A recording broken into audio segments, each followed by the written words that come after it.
Yes, sir. Sorry, I'm sure I got asked about Quinn. Yeah. Stoops and White have both had a lot of good things. What do you think he's come along the most? I think his block recognition is really good. It's probably the best I've seen in a young guy. And I hate to say young guy. It seems like 2 years ago he was just walking on campus, and now he's a junior. And we were just talking about that this morning. But he can almost be a player coach. You know, he knows the defense. He darn near knows the offense. You know, he knows the calls, what blocks he's going to get. He knows backfield sets. He's a really smart football player, and he's 6'5", 350. So you put those two things together, you make for a pretty dominant player. So I'm hoping he has a really good year this year in this league. He talked about the experience with O-line and going up against them every day in practice. Yeah. What did that do? I think for us, you know, there's always saying iron sharpens iron, right? Well, we've had a pretty good O-line the past few years. They've made us so much better, and we've gotten better on our side of the ball as well. So those guys just get together every day, and they're just making each other better. It's such a pleasure to see those guys come together and work each other out and bang each other up. And you see the product on the field. Both lines have been pretty stout the last season. You know? Brad talked about in the scheme how important it is for a guy like Quentin to dominate that spot. Oh, yeah. What does he do to open up, you know, possibilities for the rest of the defense? He's the core of the defense. He's the single most important part of our style of defense is the nose. So if that guy can demand double teams and then get really good and beat those double teams, and what can you do with him? You know what I mean? So if he can draw blocks and keep guys, protect these linebackers, let them run clean, I think our defense is going to be really good.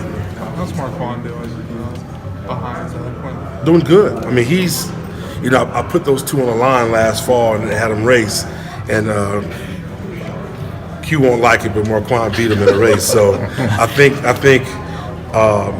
if Marquand comes around and gets out of the offensive line, high school mode, and understands that he has to run every play again and again and again, I think he's going to be a great player as well. So I'm excited about both of those kids playing nose.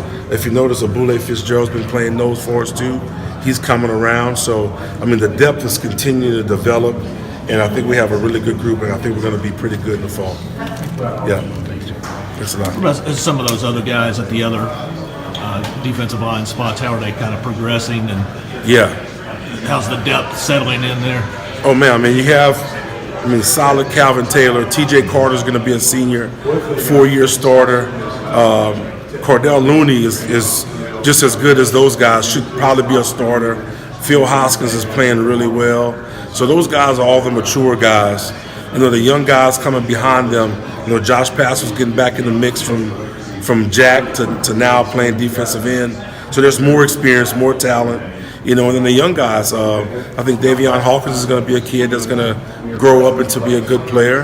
And then the young Isaiah Gibson is going to be a pretty good player too, I think. So I'm looking forward to the future with this group. You rattled off a bunch of names, and I sit here and think these guys have played a lot of football already. Yeah. Do you get some looks from some of the other coaches and saying, hey, how'd you get all this experience over there? The whole thing is like, you can practice forever.